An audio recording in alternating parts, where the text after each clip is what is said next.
आता केशराजा हे जीवनवनी मस्तक चरणी ठेवितसे योंद प्रविश्य मम वाचमिमां प्रसक्तां संजीवयत किल शक्तिधर स्वधाम्ना अन्यांश हस्तचरण श्रवणद्वगादीन् प्राणान् नमो भगवते पुरुषाय तुभ्यं दणिवाळ नामा विठोबाचा दास तयाचे चरणास दंडवत वैष्णव तो दया अवघी देवावरी माया नाही अनेक प्रमाण तन धन तृणजन प्राप्त प्रसंगी कीर्तन रूपी सेवेकरिता घेतलेला अभंग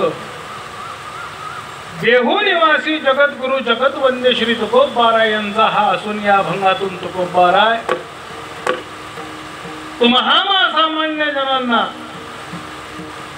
वैष्णव म्हणजे संत, संत म्हणजे साधू, साधू म्हणजे भगवत भक्त कोणाला म्हणावं याचं वर्णन या अभंगातून तुकोबाराय तुम्हाला सामान्य सांगतात.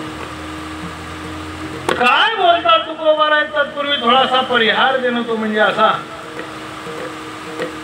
चालू असणारा हा सुंदर अखंड हरिनाम सप्ताह संपूर्ण दापोली आणि या दापोलीकरांच्या विशेष सहकार्याने या तालुक्यातील सर्वच गुणीजन भजनी मंडळ भाविक भक्तांच्या विशेष सहकार्याने सकल दापोली तालुक्यातील तुम्ही सर्व मंडळी मोठ्या आनंदाने हा सोहळा त्या ठिकाणी पार पाडत आहात. ग्रंथराज ज्ञानेश्वरी पारायण, भजन, कीर्तन, हरिपाठ, काकडा, प्रवचन या सगळ्या गोष्टीची रेलचेल या कार्यक्रमामध्ये या ठिकाणी होते आणि ज्यांच्या मार्गदर्शनाखाली हा कार्यक्रम तुम्ही पार पाडता आहात असे आमचे स्नेही असणारे हरिभक्तीपरायण चौगुले महाराज, नवनाथ महाराज चौगुले यांच्या या विशेष प्रयत्नानं आणि विशेष मार्गदर्शनाखाली हा सोहळा या ठिकाणी पार पडतोय.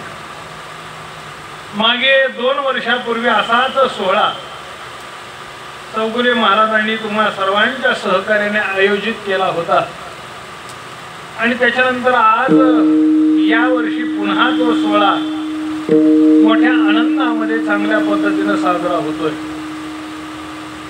आताच काही वेळापूर्वी स्वामी नरेंद्राचार्य यांचं त्या ठिकाणी आपण जे काय असेल ते संत संमेलन त्यांच्या उपस्थितीमध्ये आपण घेतलं. एक प्रकारची जागृती, जी ग्लानी आपल्या धर्माबद्दल आपल्या मनामध्ये आहे, जी सुस्ती आपल्या मनामध्ये आपल्या धर्माविषयी आहे आणि याच्या अनुषंगानं हा संत संमेलनाचा कार्यक्रम आता या ठिकाणी पार पडला. वास्तविक आपली कीर्तन सुटायची वेळ झालेली आहे बरं का. 9 वाजून गेले. आपला नियोजित वेळ आहे 7 ते 9, पण तेही महत्वाचं आहे. म्हणून महाराज आता हे आपलंच आहे नाही का. 12 वाजले का आणि 1 वाजले का तुम्ही काही जास्त हलणार नाहीत मला माहिती आहे का नाही. आणि ही फळ परंपरेतली कीर्तन आहे. आमच्याकडे आजही 6-6 तास कीर्तन चालतात. 6-6 तास फळ परंपरेमध्ये कीर्तन आजही चालतात. म्हणून तुम्ही आता जेवण करून आला तुम्ही नाही का केलं. मी तर करून आलो, मी करून आलो. मग मला जोपर्यंत भूक लागेल तोपर्यंत कीर्तन करायचं. हा चालेल ना. वा, एवढं जरी म्हणला तरी कीर्तन आपलं झालं. बस असो, काळजी नसावी.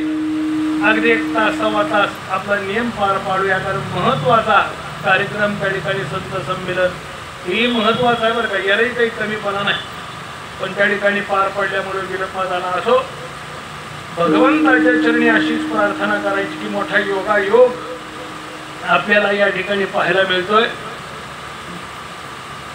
गेल्या वर्षी एक योगायोग असा होता, इको बंद करायचा. गेल्या वर्षी योगायोग असा होता की जगद्गुरु तुकाराम महाराजांना वैकुंठ गमन करून 375 वर्षे पूर्ण झाले.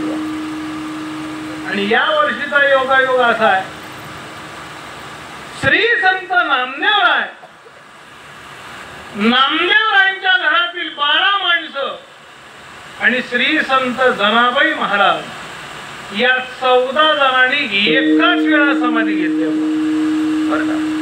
14 जणांनी एका वेळा समाधी घेतली आणि ते ठिकाण म्हणजे श्री क्षेत्र पंढरपूर. श्री क्षेत्र पंढरपूर या ठिकाणी जी नामदेवरायांची पायरी आहे, हे बऱ्याच महाराज लोकांना किंवा बऱ्याच वारकऱ्याला माहित नाही. लोकांना एवढं माहिती आहे, पुढचा डोकं टेकवतो, आपण सुद्धा डोकं टेकवलं पाहिजे आणि पुढे गेलं पाहिजे, एवढंच माहिती आहे लोकांना. पण ती नामदेवरायची पायरी म्हणजे 14 जणांची समाधी आहे.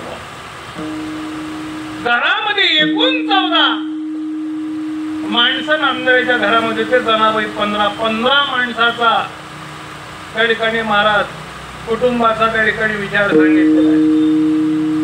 या 15 पैकी 14 जणांनी समाधी घेतली. एकट्या नामदेवाच्या थोरल्या सुनबाई, त्यांचं नाव लाडाबाई, त्या लाडाबाई तेवढ्या बाळंतपणासाठी म्हणून माहेरी गेल्या होत्या, डिलिव्हरीसाठी माहेरी गेल्या होत्या. त्यांना तिकडं मुलगा झाला, इकडे सगळ्यांनी समाधी घेतली, कळालं.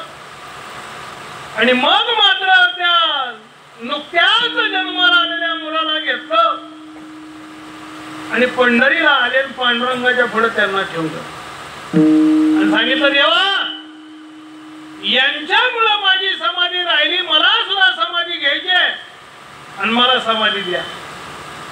देवानं सांगितलं, अहो लाडाबाई, आता दिलेली समाधी कशी काढता येईल, आता ती समाधी काढता येणार नाही आणि मी काही तुम्हाला आता समाधी देऊ शकत नाही.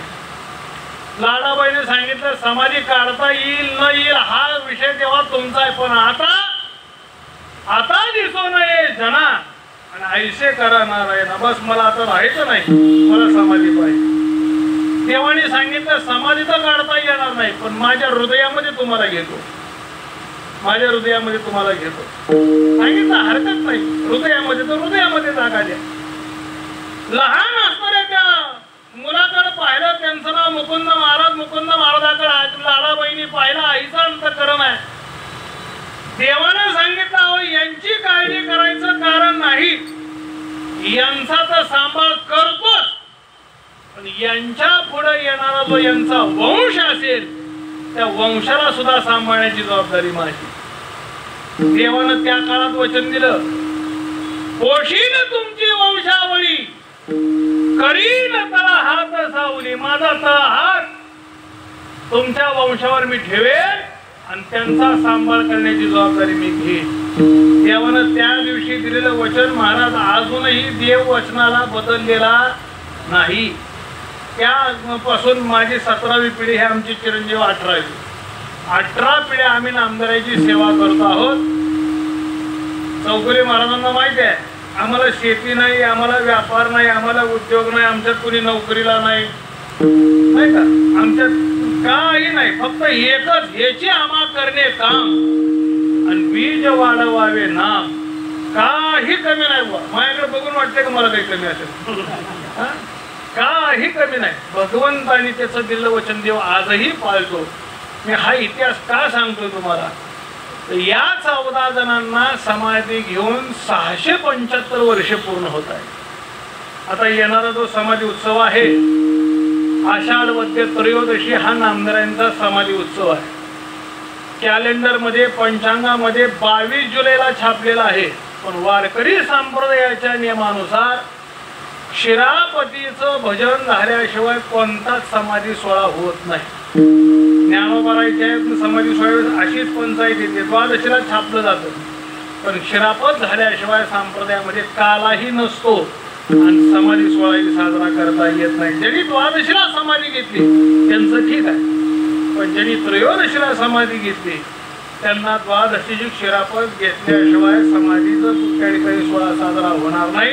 म्हणून येत्या 23 जुलैला, आता हे तुम्हा सर्वांना जाहीर निमंत्रण आहे माझं, बरं सगळ्यांना जाहीर निमंत्रण. मी महाराजांना बोललो त्या दिवशी, कमीत कमी 200 ते 300 लोक तुमच्याकडनं मला अपेक्षित आहे. 200-300 लोक तुम्ही याल. आषाढी वारी झाल्या आषाढ वद्य प्रतिपदा ते आषाढ वद्य अमावास्या या 15 तसा महिन्याचा उत्सव आहे, पण 15 दिवस मोठे साजरे करायचे. या 15 दिवसाच्या महोत्सवामध्ये 11 जुलै 2025 ते 24 जुलै 2025 या कालावधीमध्ये भव्यनी दिव्य प्रमाणाचा अखंड हरिनाम सप्ताह श्री संत नामदेव महाराज जन्मस्थान मंदिर श्री क्षेत्र पंढरपूर इथं साजरा होणार आहे. म्हणून इथं उपस्थित असणाऱ्यांना, आता हे लाईव्ह चालू आहे, या लाईव्हच्या माध्यमातून, या शूटिंगच्या माध्यमातून जे जे कोणी पाहत असतील किंबहुना अजून उद्या परवा पाहतील, अजून कालांतरानं पाहतील, या सर्वांना सुद्धा हे जाहीर निमंत्रण तुम्ही सर्वांनी हा सोहळा या ठिकाणी पार पाडायचा. कारण 675वा सोहळा पार पाडणं हे आपल्या प्रारब्धात होतं म्हणून पाहायला मिळालं.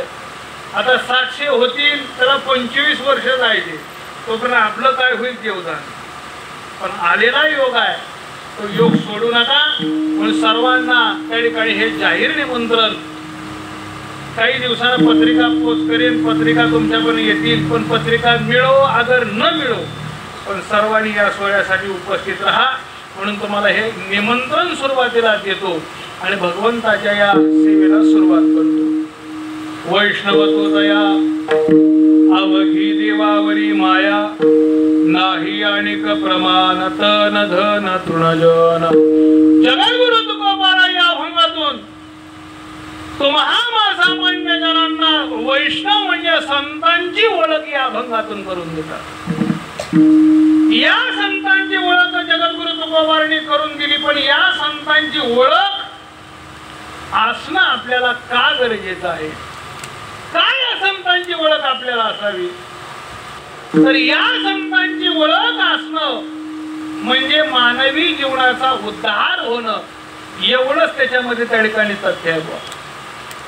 मानवी जीवनाचा उद्धार, कितीही संपत्ती कमवली तरी मानवी जीवनाचा उद्धार होणार नाही. कुठलीही सत्ता कमवली तरीही मानवी जीवनाचा उद्धार होणार नाही.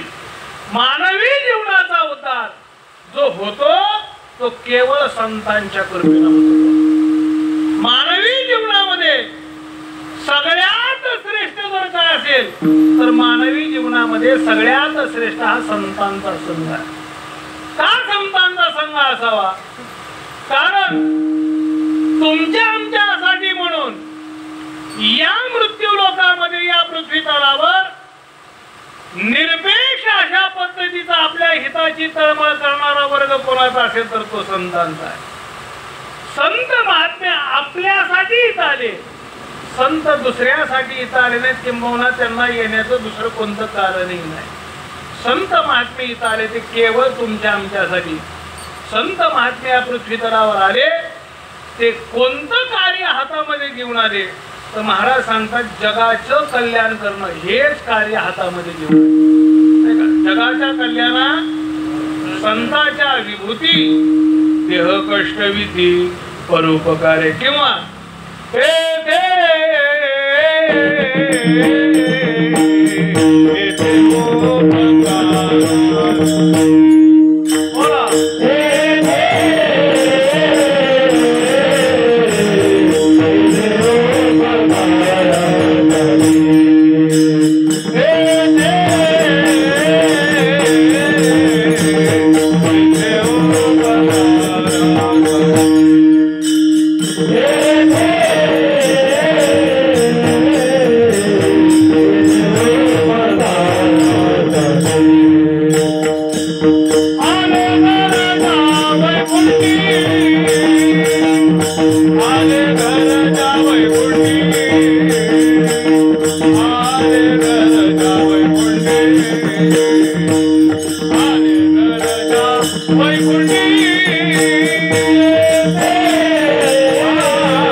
केवळ तुमचं आमचं कल्याण करण्यासाठी आणि यांच्याशिवाय आपलं हित कोणी करू शकत नाही.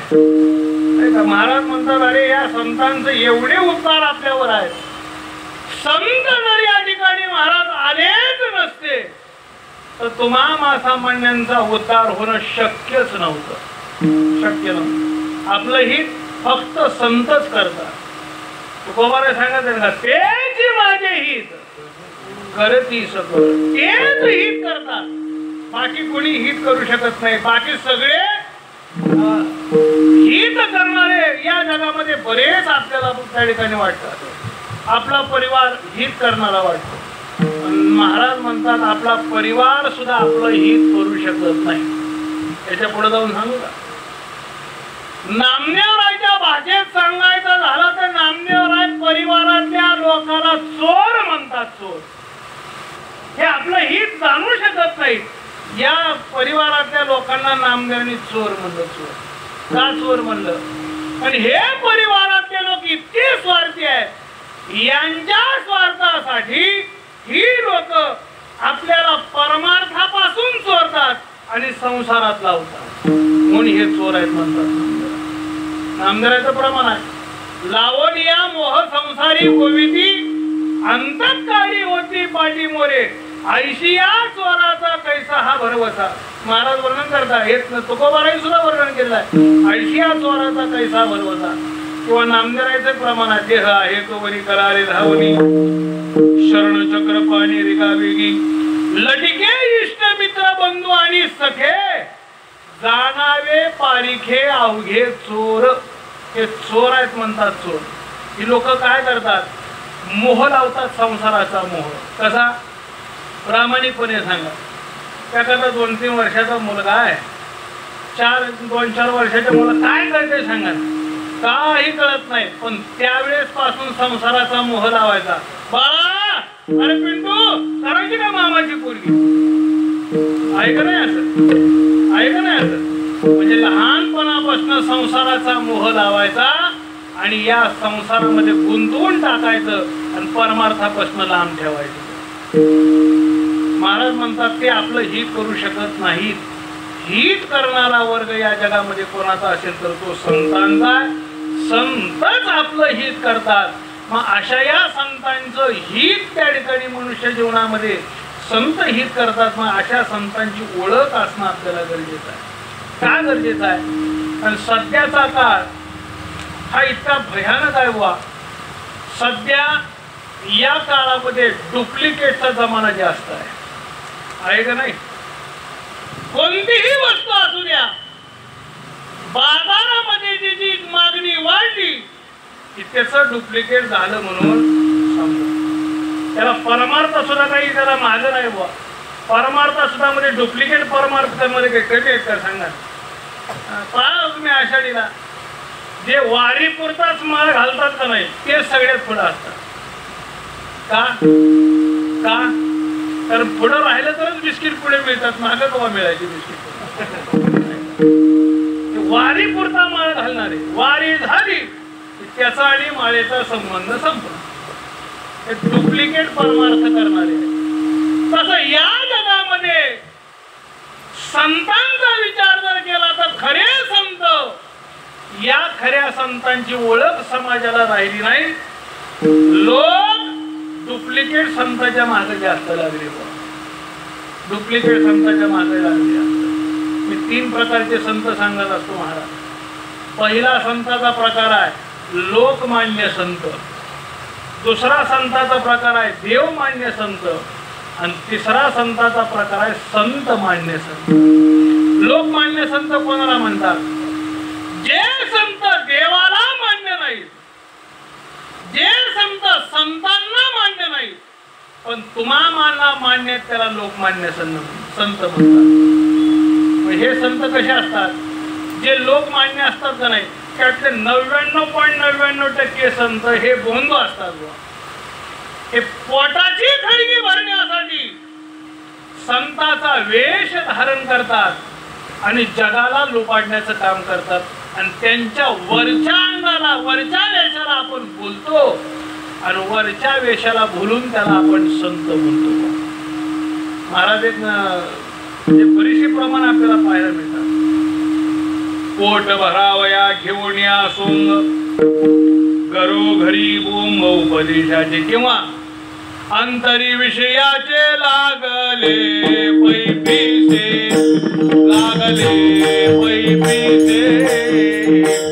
बाहेर द्यावे बोलवी लोका बाहेर द्यावे बोलवी लोका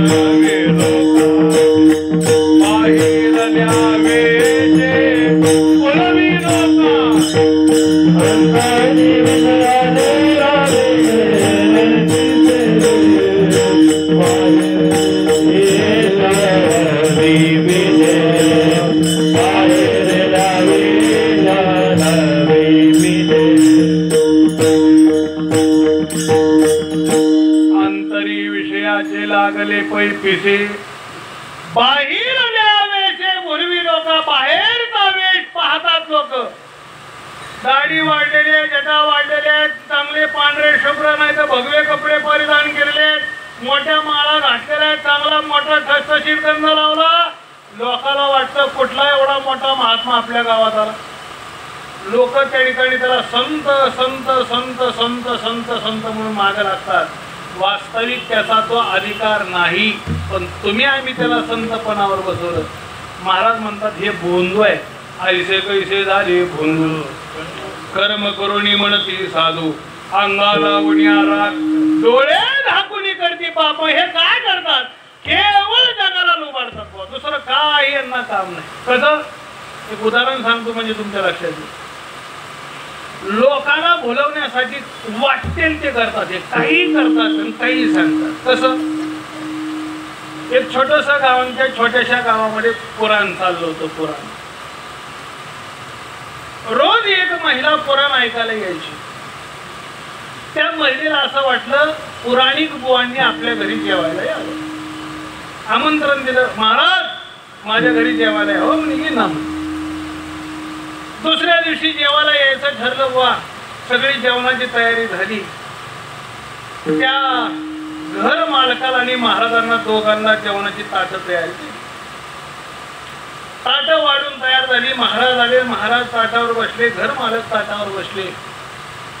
पाणी घेणार, फिरवणार आणि पुंडलिक करणार, तोपर्यंत महाराज मोठमोठ्यानं ओरडू लागले, हार हार हार. घर मालकाला वाटलं घरात कुत्र नाही, आसपास कुत्र कुठं दिसत नाही, महाराजाला काय झालं म्हणे, असं हळहळ का म्हणतायत. घर मालकाला राहवलं नाही.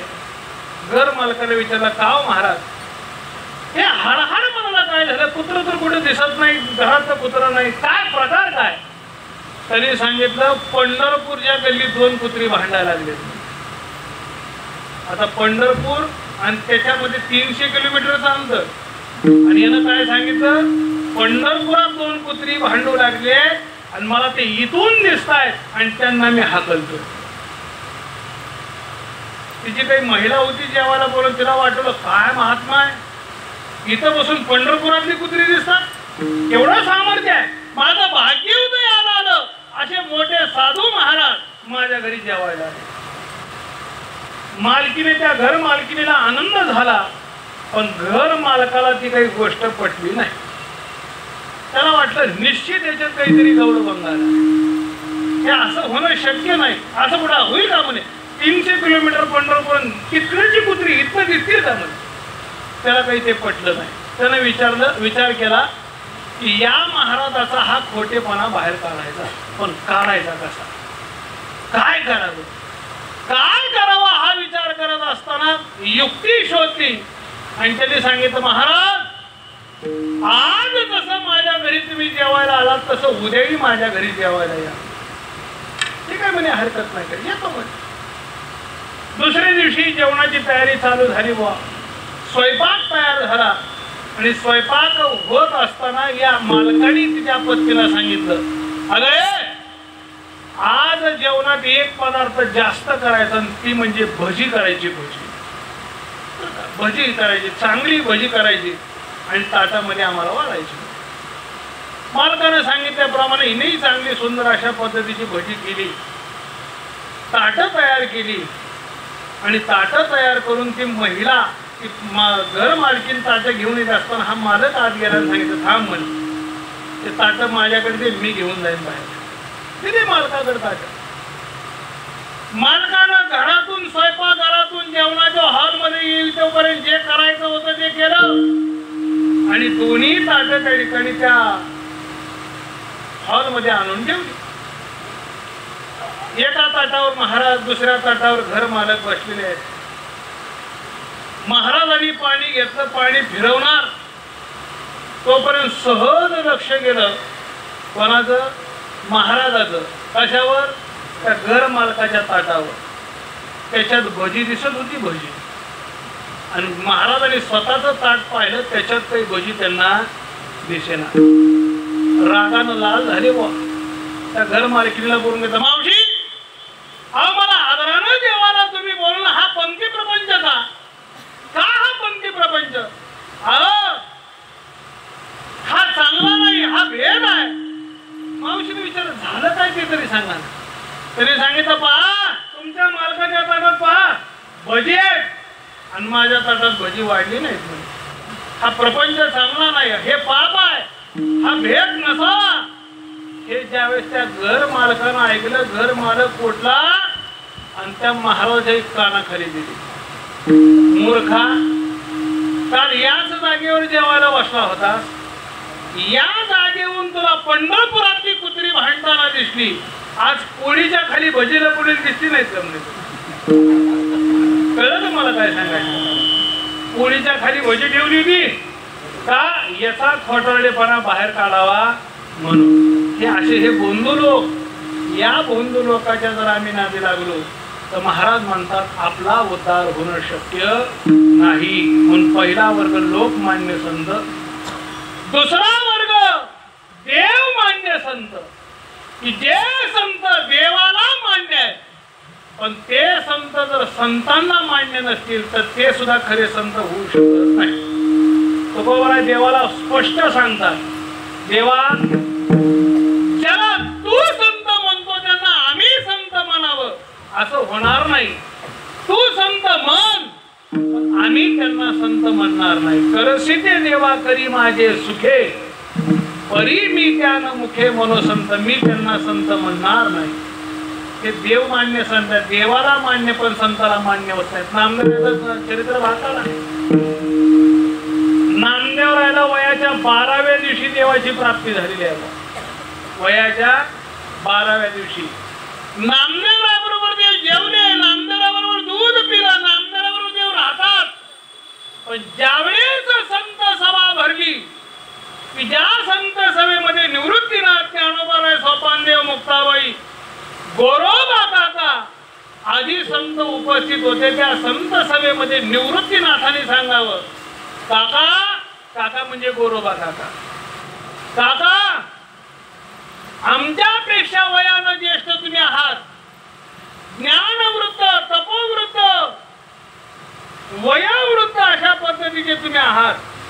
आणि तुमचा विचार केला तर तुम्ही असतानाच कुंभार आहात. मग तुमच्याकडे काम द्यायचं आहे. म्हणजे काम कसलं काम? हे उपस्थित असणारे आम्ही सर्व जे आहोत याच्यामध्ये कच्चं मडकं कोणतं आणि पक्क मडकं कोणतं तुम्ही ठरवायचं. आता कच्चं म्हणजे ज्यांना देव कळाला नाही ते कच्चे, आणि पक्के म्हणजे ज्यांना देव कळाला ते पक्के.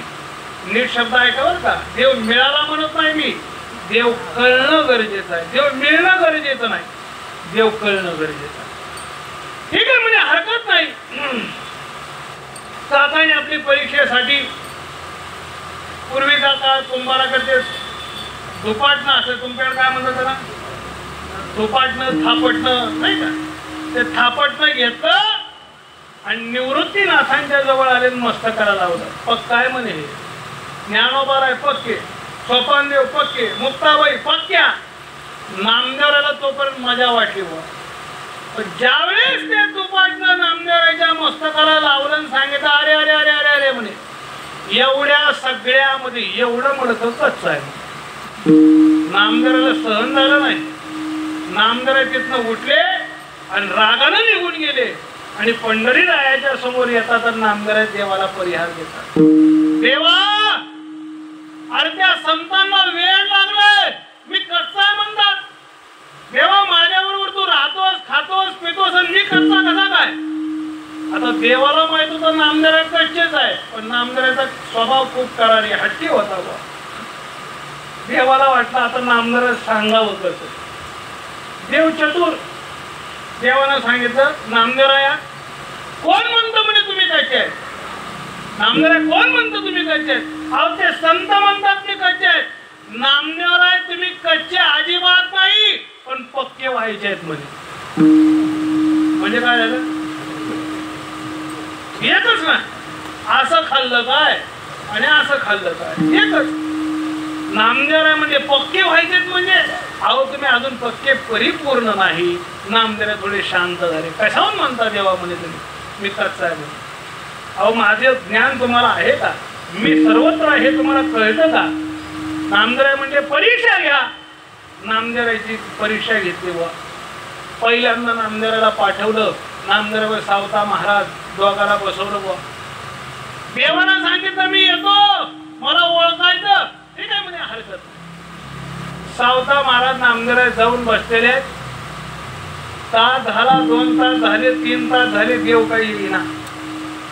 तेवढ्यामध्ये फकीर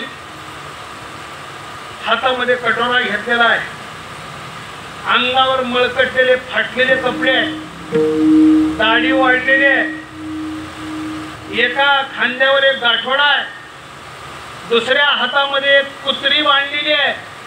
आणि त्या कुत्रीला घेऊन तो फकीर तिथं आला बुवा. नामदेवराय सावता मला असे बसले होते. त्यांच्या बसले 10-12 फुटाच्या अंतरावर तो फकीर येऊन बसला. फकीरानं त्या ठिकाणी जे काय असेल ते, कटोरा होता जवळ, तो कटोरा काढला, गाठोडं सोडलं, त्यातून वाळले असे पोळीचे तुकडे काढले, चपातीचे तुकडे काढले, त्या कटोऱ्यात घेतले. जवळची कुत्री होती, त्या कुत्रीला जवळ घेतलं आणि त्या कुत्रीचं दूध काढलं बुवा. आणि कुत्रीचं दूध काढून ते कालवायला चालू. आणि कालवत कालवत कालवत असताना असा घास घ्यायचा आणि खायचा, असा घास घ्यायचा आणि खायचा. निम्म अंगावर सांडायचं, दुधाचे ओघळ सगळे अंगावर आलेले. आणि ते नामदेवराय सावता महाराज पाहतायत. नामदेवाने विचार केला आता इथं देव येणार, ही 7:30 येऊन बरी बसली म्हणजे आता देव आलाय कसं दिसतंय, चांगलाय काय. नामदेवराय सावता महाराज त्या फकीराकडे बघायला आणि फकीरानं त्यांच्याकडे बघायला, म्हणजे नजरा नजर झाली. नजरा नजर झाल्याबरोबर तो फकीर म्हणू लागला, क्यों बच्चो खाना खाओगे क्या, खायचं का म्हणजे तुम्हाला. सावता महाराजाने मागचा पुढचा विचार केला नाही. सावता महाराज उठले आणि त्या फकीराच्या ताटात जेवायला बसले. नामदेवराय तिथनच ओरडत सुटले, सावता महाराज वाटले, सावता महाराज वाटले, सावता महाराज वाटले. पळत पळत पळत देवळात आले. देवाला सांगतात, देवा सावता महाराज बाटले म्हणे फकीराच्या ताटात जेवायला बसले. देव लागला हसायला. का हसता देवा. अहो हसू नाही तर रडू का म्हणे. तो फकीर दुसरा कोणी नव्हता, मी होतो. सावता महाराजांना माझं ज्ञान आहे, तुम्हाला ज्ञान नाही, आलं का ओळखायला म्हणे. गाड गुरु का. नामदेवाने सांगितलं आपल्याला शासनाची कृपा आहे म्हणे. कसली कृपा. मार्च नापास झाले की ऑक्टोबरचा फॉर्म भरायचा ऐक नाही पद्धत. मार्चला नापास झालं की ऑक्टोबरचा फॉर्म भरायचा. अजून परीक्षा घ्या. नामदेवरायची अजून एकदा परीक्षा घेतली, त्यातही फेल गेली. देवानं सांगितलं आता तरी अजून एकदा. नामदेवरायची तिसऱ्यांदा परीक्षा घेतली. याच्यामध्ये देव स्वतः घिसाडी झाले. घिसाडी करतात ना तुम्हाला. ते घिसाडी देव झाले, रुक्मिणी माता घिसाडीन झाली. ते खेचर म्हणजे धर गाढव बी नाही आणि धर घोडा बी नाही, त्याच्या मधला बरं का. त्याच्यावर ते सगळं गबाळ, कोंबड्या, बकरी, कुत्री सगळं त्याच्यावर टाकलं आणि ते टाकत त्या ठिकाणी महाराज नामदेवाने सांगितलं तुम्ही जाऊन बसा, आम्ही येतो ना आम्हाला ओळखा. नामदेव आता एकटेच बसलेले आहेत. ते घिसाडीन आलेले आहेत. सूल मांडली. घिसाड्याने सांगितलं अगं काय करतेस खायला म्हणे. त्याने सांगितलं तुम्ही म्हणाल तिथं असं कर, हे भांड ठेव. तर त्या काळचं भांड काही लिटर 2 लिटरचं भांड ठेवलं. जोपर्यंत हे भांड भरत नाही तोपर्यंत टाकत राहायचं. जोपर्यंत हे भांड भरत नाही तोपर्यंत टाकत राहायचं. ते काय म्हणे हरकत नाही. चुलीवर भांड ठेवलेलं आहे. त्या भांड्यावर त्या ठिकाणी महाराज आता भरायचं आहे म्हणून पहिल्यांदा कोंबडी काढली, अशी मान पिरगळीने टाकली. भांड भरलं नाही. दुसरी कोंबडी काढली, मान पिरगळी टाकली, भांड भरलं नाही. तिसरी काढली, मान पिरगळी टाकली, भरलं नाही. होत्या नव्हत्या तेवढ्या 5-50 कोंबड्या त्याच्यात टाकल्या. भांड काही केल्या भरलं नाही. कोंबड्या संपल्या.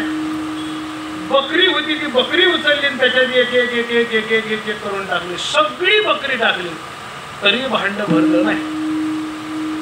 कुत्री 2-3 होती ती उचलली ती टाकली तरी भांड भरलं नाही. जे होतं खेचर तेही उचललं आणि तेही टाकलं तरी भांड भरलं नाही. घिसाडीनं त्या घिसाड्याकडे पाहिलं. आता आपण दोघंच राहिलो म्हणे, सगळं संपलं. काय दाखवत आहे.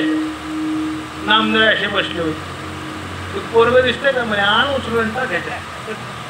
उचल पोरग आण टाकायचं. नामदेवाने ते पाहिलं आणि नामदेव पळत सुटले.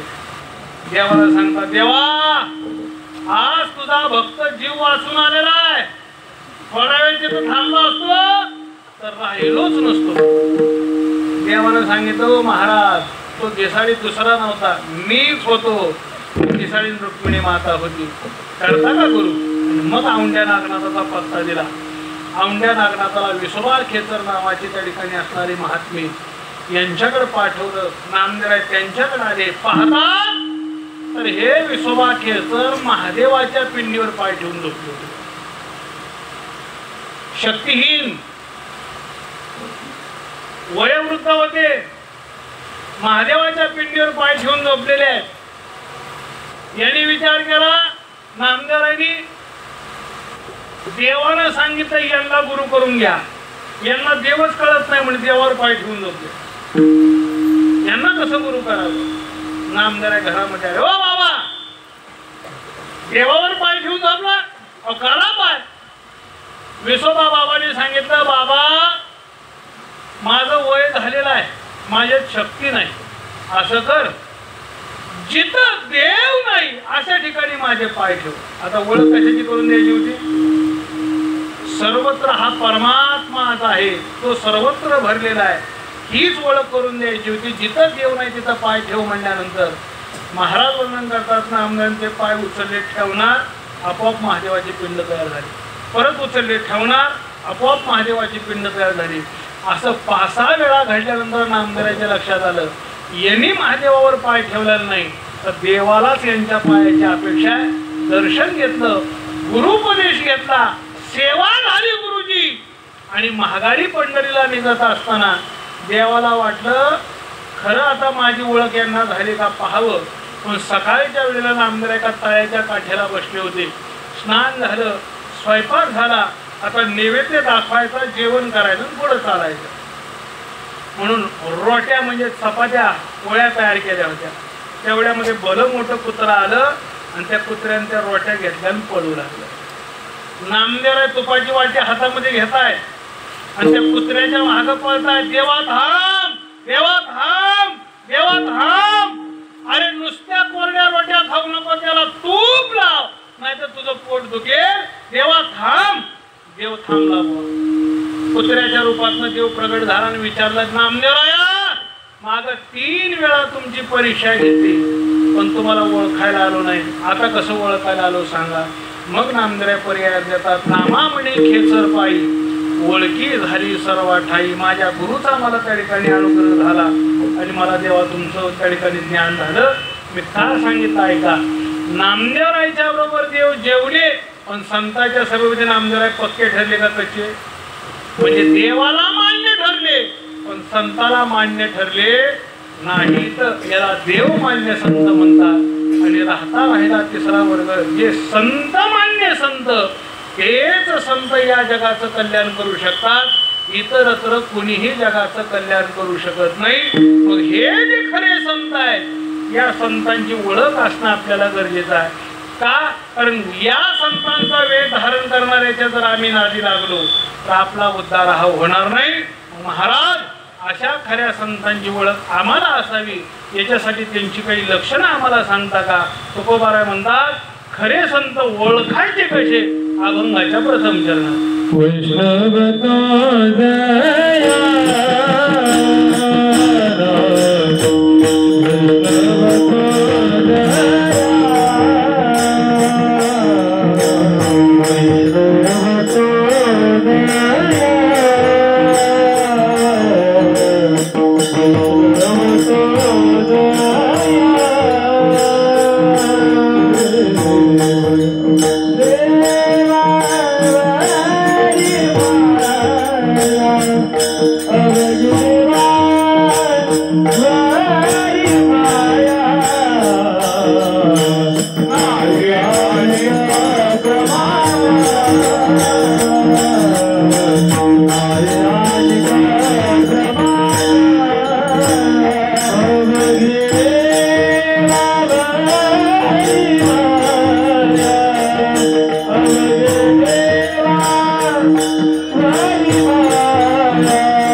अवघी देवावरी माया. वैष्णव कोणाला म्हणतात?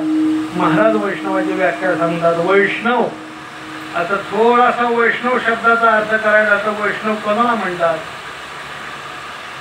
वारकरी संप्रदायामध्ये वारकऱ्याला 24 एकादशा बंधनकारक सांगितलेल्या. वारकऱ्याने 24 एकादशा केल्या पाहिजे बरं का. बऱ्याच ठिकाणी असं घडतं, लोक माळ घालतात पण एकादशीच करत नाही. साफ चुकी जायची. एकादशी ही वारकऱ्यांनी केलीच पाहिजे. 24 एकादशा वर्षात नाही, त्या 24 एकादशा वारकऱ्यांनी केल्या पाहिजे. नुसते एकादशीचे उपवास नाही तर वारकऱ्याला अजून 5 पर्व काळ आहे. कोणते? नाथ महाराज भागवतामध्ये वर्णन करतात. पर्व विशेष भागवत धर्मी, नरसिंह जयंती, रामनवमी, वामन जयंती, जन्माष्टमी, उत्तमा उत्तम, शिवरात्र. महाराज म्हणतात रामनवमी, गोकुळाष्टमी, महाशिवरात्र, वामन जयंती, नरसिंह जयंती, हे 5 उपवास वारकऱ्याने अजून केले पाहिजे. 24 एकादशा आणि हे 5 पर्व काळ. गंमत अशी 5 मध्ये 3 पर्व काळ सगळ्याला माहिती आहे. कोणते? रामनवमी, गोकुळाष्टमी आणि महाशिवरात्र. माहित नाही असं कोणी आहे का? वामन जयंती केव्हा असते? वामन जयंती केव्हा असते? आजपर्यंत केलीच नाही म्हणावं, केव्हा माहीतच नाही, काही कारणच नाही. वामन जयंती माहित नाही आणि नरसिंह जयंती केव्हा असते? नरसिंह जयंती, नरसिंह जयंती माहित नाही. नरसिंह जयंती आता 15 दिवसांनी आता जी काय आपली एकादशी येईल, वैशाख शुद्ध एकादशी, त्याच्या 2 दिवसानंतर नरसिंह जयंती असते. आणि वामन जयंती असते ते भाद्रपद शुद्ध द्वादशी. बरं का? भाद्रपद शुद्ध द्वादशी. गणेश विसर्जन ज्यावेळेस असतं 10 दिवसाची गणेश विसर्जन, त्याच्या 1 दिवस आधी ती वामन जयंती असते. महाराज म्हणतात की हे 5 पर्वकाळ वारकऱ्यांनी केले पाहिजे. नवे 24 एकादशा. लोक एकादशीच करत नाही. काय झाले लोकांना? काय नाही ते उपवास करतील पण एकादशी करत नाही. लक्षात ठेवा, नेहमी सांगत असतो इतर उपवास केल्यानं एकादशीचं पुण्य मिळणार नाही, पण एक एकादशी केल्यानंतर सगळ्या उपवासाचं पुण्य मिळाल्याशिवाय राहत नाही. सगळ्या उपवासाचं पुण्य मिळतं. चतुर्थी वेगळी करण्याची गरज नाही, पौर्णिमा करायची गरज नाही, आमका वार तमका वार हे पुरत काही करण्याची गरज नाही. कारण महाराज सांगतात सगळ्या व्रतात श्रेष्ठ व्रत जर कोणतं असेल तर ती एकादशी आहे. देव सांगतो अरे जो एकादशीचं व्रत करतो मी त्याच्या घरी नित्य नांदतो म्हणतात देव. जो एकादशीचा व्रतधारी मी नांदत असे त्याचे घरी, सकल व्रताची श्री एकादशी पै माझी. सगळ्या व्रतामध्ये श्रेष्ठ व्रत हे एकादशीच आहे. म्हणून 24 एकादशा वारकऱ्यांनी केल्या पाहिजे. आणि 5 पर्वकाळ. वैष्णव कोणाला म्हणतात सांगतो बरं का मी. वैष्णव 24 आणि 5 किती? 24 आणि 5 29. 20 अधिक 9 बरोबर. 29 म्हणजे 20 अधिक 9. 29 व्रत करणारा. 29 वैष्णव. 29 वैष्णव. वैष्णव कोणाला म्हणतात? 20 आणि 9 व्रत करणारा त्याला वैष्णव म्हणतात. 29 वैष्णव. त्या वैष्णवाचा विचार केला तर यांचं अजून महत्व काय? अवघी देवावरी माया. आता माया शब्द वापरला. माया. माया वेगळी, प्रेम वेगळं. जे कुठंतरी भंग होण्याची शक्यता असते त्याला प्रेम म्हणतात, आणि जे अखंडित असते त्याला माया म्हणतात.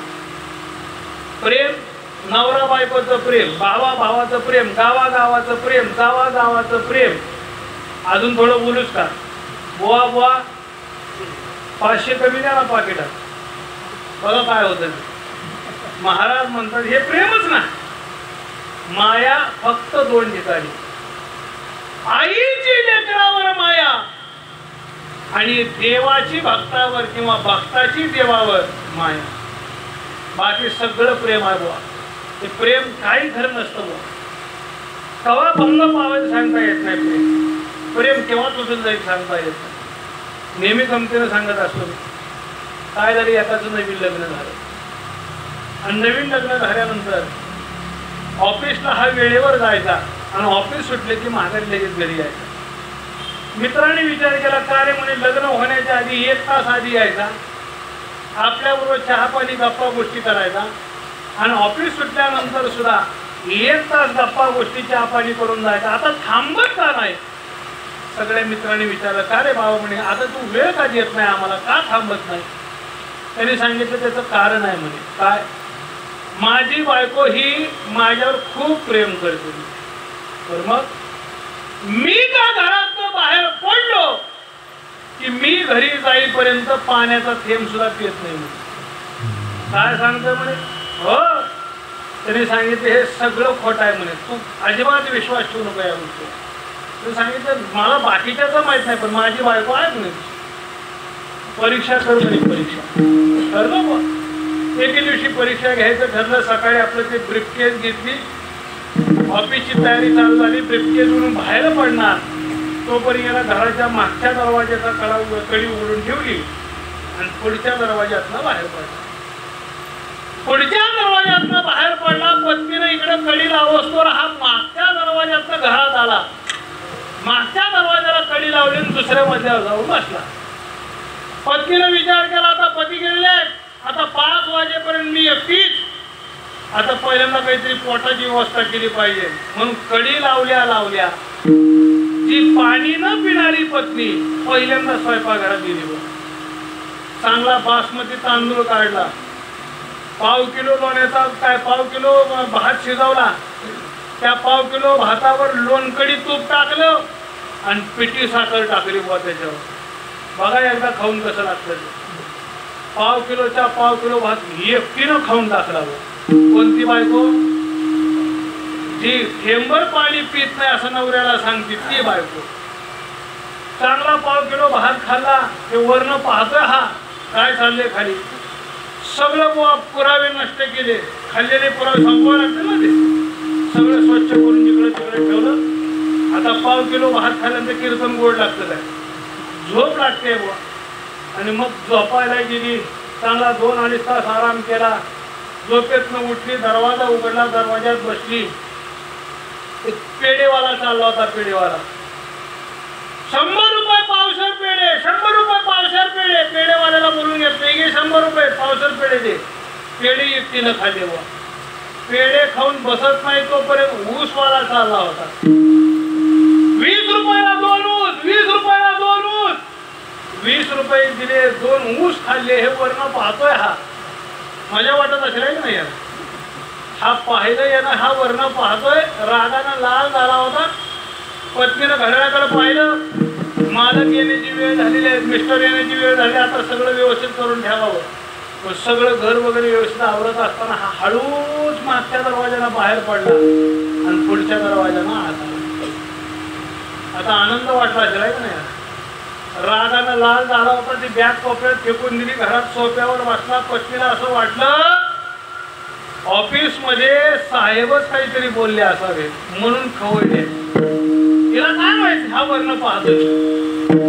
बॅग कोपऱ्यात फेकून दिली. हे बिचारा आपली पत्नीनं ग्लासभर पाणी आलं त्याच्या समोर ठेवलं. ग्लास उचलला तोही फेकून दिला. पत्नीला वाटलं ऑफिस मध्ये भरपूर काहीतरी मोठं झाले म्हणून त्याच्याशिवाय एवढं चिडणार नाही. 2 मिनिटं बसू दिलं. पत्नीने विचारलं काय झाली ऑफिसची मात? त्यानं सांगितलं कसा वाटला खायला भात? त्याने विचारलं काय झाली ऑफिसची मात? त्यानं सांगितलं कसा खायला वाटला भात? गाव म्हणे मगाचपासून तुम्ही पाहते आल्यापासून तुम्ही मी एक प्रश्न विचारते तुम्ही उत्तर वेगळं देतात, असे का घेता आडे वेळे? यानं सांगितलं 100 रुपये पावशेर पेढे. मगाचपासून पाहते आल्यापासून धुसपूस अशी का करता धुसपूस?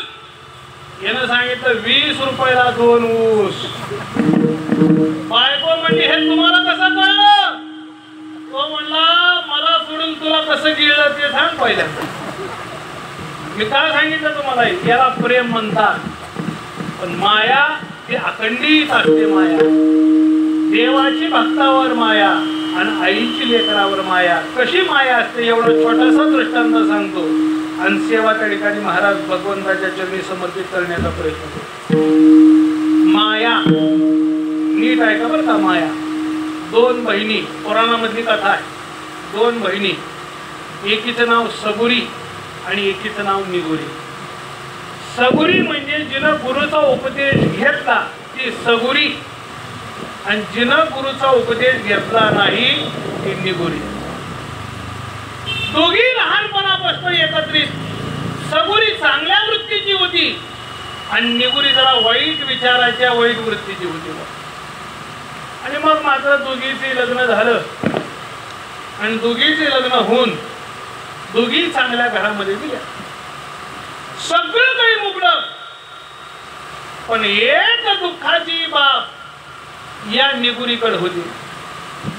सबुरी सारखं घर, सबुरी सारखी संपत्ती, सगळं काही होतं, पण सबुरी सारखं एकच तिच्याकडे नव्हतं, ते म्हणजे निगुरीच्या पोटाला अपत्य नव्हतं, मूलबाळ नव्हतं. दुःखी असायची निगुरी.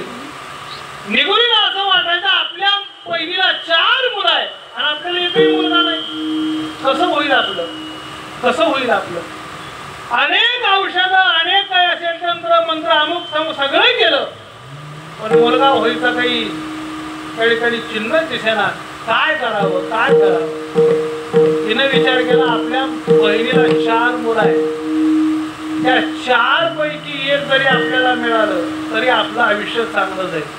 आता मागायचं कसं. म्हणून तिनं डोक्यात कट रचला आणि कट रचून आपल्या बहिणीकडे आली. बहिणीला सांगितलं, बाई माझ्या घरचे 1.5 महिन्यासाठी सगळे गावी जाणार आहेत, कोणी माझ्या घरी नाही. तुझा एक मुलगा माझ्या सोबतीला पाठव, माझ्या घरचे आले की तुझ्या मुलाला आणून सोडतो. सांगितलं हरकत नाही, जा घेऊन म्हणे. मुलाला बरोबर येतं घरी आली. महिना गेला, 1.5 महिना गेला, 2 महिने गेले, 3 महिने गेले, नवे 6 महिन्याचा कालावधी ओलांडला. मुलगा काही माघारी यायची चिन्ह दिसत नाही. सबुरीला वाटलं माझ्या बहिणीच्या डोक्यामध्ये निश्चित काहीतरी वेगळा प्रकार आहे. आता काय केलं पाहिजे. पण ही निगुरीत काय सबुरीत निगुरीच्या घरी आली आणि निगुरीला त्या ठिकाणी विचारला, काय ग म्हणे माझा मुलगा आणला होतास, कुठं आहे ते ना. तिनं सांगितलं मी तुझा मुलगा आणला नाही, तुझा मुलगा मला माहित नाही. अगं नाही कसं म्हणते, 6 महिन्यापूर्वी तू घेऊन आली होती ते, मला तुझा मुलगा माहित नाही. आणि मग मात्र लहान तो मुलगा पाहिल्यानंतर सांगितला, हा काय, हा माझाच मुलगा आहे, हा तुझा नाही, हा माझा मुलगा आहे, मी त्याची आई आहे. दोघीची भांडणं लागली. भांडणं इतकी विकोपाला गेली त्या राज्याचा राजा, त्या राजाच्या समोर ही भांडणं आली. राजाने विचारलं, सबुरी का भांडते, हा मुलगा माझा आहे. निगुरी का भांडते, हा मुलगा माझा आहे. राजाने सांगितलं, आता एक मुलगा तुमच्या दोघीचा होऊ शकत नाही. असं करा, उद्या दोघीही पुरावे घेऊन या, ज्याचे पुरावे सबळ त्याला हा मुलगा देण्यात येईल. ठीक आहे म्हणजे हरकत नाही. दोघींनी चांगले पुरावे गोळा केले. दुसऱ्या दिवशी राजाच्या समोर आणून मांडले आणि या पुराव्या दिवशी हा मुलगा दोघीचा सिद्ध झाला होता. आता राजाला काहीच कळेल. आता काय करावं. नेहमी सांगतो बा, जिथं राजाची मती खुंटते तिथून प्रधानाची चालू होत असते बरं का. प्रधानजी हुशार असावे लागतात. प्रधानजीकडे पाहिलं, प्रधानजी आता कसं दोघीची पुरावे सांगतात हा मुलगा त्यांचा म्हणून, एक मुलगा दोघीला द्यायचा कसा. प्रधानजीने सांगितलं 1च मिनिटात सोडतो म्हणे, पुढं काळजी करू नका. प्रधानजी पुढे आले, सबुरी हा मुलगा पुराव्यानिशी तुझा सिद्ध होतोय. निगुरी हा मुलगा पुराव्यानिशी तुझा सिद्ध होतो, पण एकच मुलगा दोघीला देता येत नाही. पण एक पर्याय आहे. काय, हा मुलगा मधनं कापायचा, निम्मा तुला आणि निम्मा तुला द्यायचा. निगुरी मान्य आहे का निर्णय तुला, निम्मा मुलगा घेशील का. निगुरीने विचार केला, काहीच नसल्यापेक्षा निम्म बरं नाही का. मुलबाळच नाही पोटाला, त्याच्यापेक्षा निम्मा मिळतोय, काय हरकत नाही म्हणे. निम्मा तर निम्मा द्या म्हणे मला. सबुरीला विचारलं, सबुरी हा झालेला निर्णय तुला मान्य आहे का. सबुरीच्या डोळ्यात पाणी आलं. सबुरी रडू लागली. रडणारी सबुरी राजाच्या समोर उभा राहिली. आपला पदर पसरला आणि पदर पसरून ती सबुरी म्हणजे, राजेसाहेब हा निर्णय मला अजिबात मान्य नाही. भले हा मुलगा तिच्याकडेच राहू द्या, त्याला मारू नका, आणि त्यांनी सुखी राहावं एवढीच फक्त त्याची काळजी घ्या. बस मला दुसरं काही नको. राजाने सांगितलं, काय प्रधानजीने सांगितलं, राजेसाहेब ज्या अर्थी मुलाला मारू नका म्हणते त्या अर्थी ही खरी आहे म्हणे, आणि ज्या अर्थी मारून निम्म मला द्या त्या अर्थी ही खोटी आहे. कळलं मला काय सांगायचं? सांगायचा उद्देश एकच की माया, आईची लेकरावर माया, तशी भगवत भक्ताची या भगवंतावर माया असते. म्हणून महाराज म्हणतात अवघी देवावरी माया. म्हणून यांना दुसरं काही प्रमाण राहत नाही. नाही आणि प्रमाण तन धन तृण जन, यांना दुसरं काही प्रमाण नाही. सर्वस्व या भगवंताला शरण त्या ठिकाणी गेले असल्या कारणानं नाही आणि प्रमाण तन धन तृण जन याचा कसल्याही प्रकारचा अट्टहास ते करत नाही. म्हणून तुकोबाराय सांगतात नाही आणि प्रमाण तन धन तृण जन. महाराज यांचा काही नियम आहे का? हे नियम करतात का? महाराज म्हणतात हो. पडता जडभारी नेमा नटळे निर्धारी. त्यांचा नियम असा आहे की ते नियमाला टळत नाही. पडता जडभारी नेमा नटळे निर्धारी नाही आणि प्रमाण तन धन तृणजन. मग महाराज हे वैष्णव कुठल्या जातीचे असतात? त्या संतांची जात काय? तुकोबाराय म्हणतात या संतांना कसली जात नाही. एक जात पात हा विषय वारकरी संप्रदायामध्ये मांडला जात नाही. म्हणून तुकोबाराय सांगतात तुका म्हणे याती, तुका म्हणे याती, तुका म्हणे याती, तुका म्हणे याती, तुका म्हणे याती, तुका म्हणे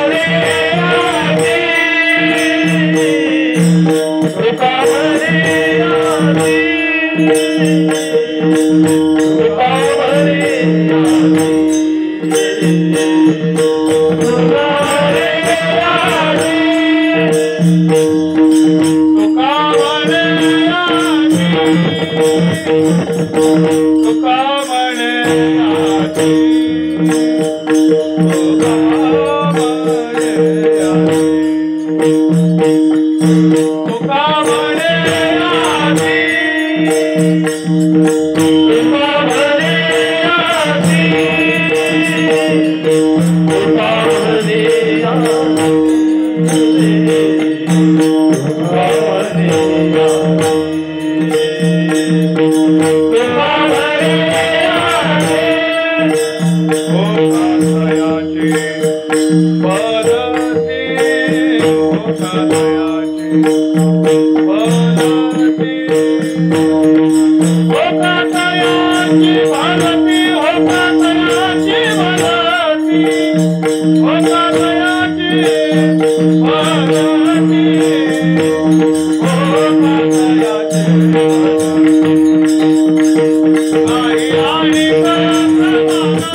Welcome!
महाराज म्हणतात की आता याची धर्म नाही विष्णुदाचा निर्णय तो आहे वेदशास्त्री. महाराज म्हणतात वैष्णव सेवा अत्यंत कठीण, तेथे जाती नाही का प्रमाण होका शूद्रात्मा ब्राह्मण भक्ती प्राधान्य विधार्थी म्हणून या संतांच्या ठिकाणी जातपात मांडली जात नाही. सगळ्या त्या ठिकाणी महाराज संत हे एकाच त्या ठिकाणी भगवंताची भक्ती करणारे आहेत, म्हणून त्यांना जातपात नाही. म्हणून तो का म्हणे होकातयाची भरती नाही अनेक प्रमाण तन धन तृणजन. महाराज म्हणतात की या मानवी जीवनामध्ये संतांचा समागम हा सर्वश्रेष्ठ सांगितलेला आहे. त्या संतांच्या संगतीमध्ये गेल्यानंतर काय होतं तर येणे हा गोपाळ कृपा करी. भगवान परमात्म्याची कृपा आपल्यावर होणं म्हणजेच या जन्माचा उद्धार होणं. जोपर्यंत देव कृपा करत नाही तोपर्यंत या मानवी देहाचा आपला उद्धार होऊ शकत नाही. हा परमात्मा या परमात्म्याने कृपा केली पाहिजे. काय या भगवंताने कृपा करावी. महाराज म्हणतात की या भगवंताच्या शिवाय आपल्याला कोणी उद्धरू शकत नाही. काय येथे तुझं सोडविना एका. महाराज म्हणतात देवाशिवाय सद्गुरूशिवाय देवाशिवाय कोणी सोडवणार नाही. एक परमात्मा असा आहे तो शेवटपर्यंत आपल्या त्या ठिकाणी महाराज सांभाळतो. नेहमी एक दृष्टांत सांगत होतो, याच्या आधी केव्हा ऐकण्यात आला असेल तुमच्या, पण नेहमी दृष्टांत सांगत असतो. देव काप त्या ठिकाणी प्राप्त करून घ्यायचा. छोटासा दृष्टांत सांगतो, सेवा संपवतो. एका 70 वर्ष माणसाचे त्या ठिकाणी महाराज एक गाव होतं, त्या गावामध्ये तो ग्रस्त राहत होता. 70-75 वर्षाचं वय. गावात फिरून घरी आला आणि घरी आल्यावर लक्षात आला आपलं पैशाचं पॉकेट पडलं. त्याने विचार केला कुठं पडला असावं पाकिट. पण जिथं जिथं गेला होता तिथं तिथं जाऊन आला. प्रत्येकाला विचारतोय का मगाशी मी इथं थांबलो होतो, माझं पैशाचं पॉकेट पडलं का? त्याने सांगितलं नाही. दुसऱ्या ठिकाणावर गेला, अहो मगाशी मी इथं आलो होतो, माझं पैशाचं पॉकेट पडलं का? नाही. तिसऱ्या ठिकाणावर गेला आणि तिथं विचारलं पैशाचं माझं पॉकेट पडले का? तिथं पॉकेट एकाला सापडलं होतं. त्याने सांगितलं पॉकेटचं पडलं होतं, मला सापडलंय, पण ते तुमचंच कशावरून? काहीतरी ओळख पटवून द्या. त्याने सांगितलं पटवून देतो म्हणजे. माझं पैशाचं पॉकेट लाल कलरचं आहे. ठीक आहे, आतमध्ये काय आहे? काय नाही, 200च्या 3 नोट आहेत, 100च्या 2 नोट आहेत, आणि जो पुढं फोटो ठेवण्यासाठी एक कप्पा असतो, त्या कप्प्यामध्ये पांडुरंगाचा फोटो आहे. बघा, त्या ग्रहस्थानं पडलेलं पाकिट जे सापडलं होतं ते पाहिलं तर लाल रंगाचं निघालं. आज पैसे पाहिले, सांगितल्याप्रमाणे पैसे निघाले, आणि पुढं फोटो पाहिला तर पांडुरंगाचा फोटो दिसला. त्या ग्रहस्थानं विचारलं हे पाकिट तुमचंच आहे? हे पटलं आम्हाला. आणि एक शंका विचारू का? म्हणजे काय? हा जो पांडुरंगाचा फोटो तुमच्या जवळ आहे हा आताचा दिसत नाही, म्हणजे खूप जुना दिसतो, केव्हापासून हा सांभाळताय? त्यांनी सांगितलं माझं वय वर्ष 10 होतं, 10. आता मी 75 वर्षाचा आहे. वय वर्ष 10 होतं. माझे आई वडील पंढरीचे वारकरी, ते पंढरीला गेले आणि त्यांनी प्रसादाचा पुडा घेतला, आणि त्या प्रसादाच्या पुड्यामध्ये येत होते का नाही पूर्वी फोटो, हा फोटो होता. मी गेले 60-65 वर्ष झाला हा फोटो सांभाळतो. 60-65 वर्ष झालं हो. अहो हा 60-65 वर्ष फोटो तुम्ही सांभाळताय, दुसरे फोटो केव्हा ठेवले नाहीत का पॉकेटमध्ये? ठेवले ना मध्ये. ह्या फोटोच्या वरच आई वडिलाचा फोटो ठेवला होता. मग का काढला? आई बाप वारले, आई बापांचा आई वडिलाचा फोटो काढून टाकला. परत बायकोचा ठेवला म्हणे फोटो. बायकोचा का काढला? एक मुलगा एक मुलगी झाली, मग मुलाचा आणि मुलीचा फोटो ठेवावा म्हणून बायकोचा काढला आणि मुलाचा आणि मुलीचा ठेवला. मग मुला मुलीचा फोटो का काढला? मुलगा मोठा झाला, बाहेर शहरामध्ये शिकायला होता, बाहेर शहरामध्ये चांगला शिकला आणि परदेशात निघून गेला म्हणे, आता तोही आमच्या जवळ नाही. आणि मुलगी लग्न झालं, तिच्या सासरी ती निघून गेली. पत्नी होती, पत्नी मरून गेली, पण तिचाही फोटो नाही, पोराचाही फोटो नाही आणि पोरीचाही फोटो नाही. मग हाच फोटो 65 वर्ष तुम्ही का सांभाळता? त्याने इतकं गोड उत्तर दिलं त्या माणसाने. त्याने सांगितलं खरं कारण सांगू का म्हणे? काय खरं कारण आहे? आई बाप गेले, बायको गेली, पोरगा गेला, पोरगी गेली, सगळे सोडून गेले, म्हणून सगळ्याचा फोटो काढून टाकला. हा एकमेव असा आहे त्यानं 65 वर्ष झालं माझा सोडलं नाही, म्हणून याचा फोटो ठेवलाय. म्हणजे दुसरं काय काही नका. मी का सांगितलं तुम्हाला हे? भगवंताच्या शिवाय अंतकाळापर्यंत येणारा कोणी नाही. पण या साधूची संगती करा, आणि साधूची संगती करून करा काय? साधूचे संगती हरी जोडे, एवढंच या भगवंताची प्राप्ती करून घ्या. म्हणून हा मानवी देह परत परत न मिळणारा आपल्याला प्राप्त झाला. वैष्णवाच्या संगतीत या. मग हे वैष्णव आहेत कसे? तर वैष्णवतो दया अवघी देवावरी माया या न्यायाने त्या संतांची संगत करा आणि जीवनाचा उद्धार करून घ्या. एवढंच त्या ठिकाणी तुमच्या समोर आजच्या या कीर्तनाच्या माध्यमातून मांडतो आणि सेवेला या ठिकाणी पूर्णविराम देतो. ज्ञानेश्वर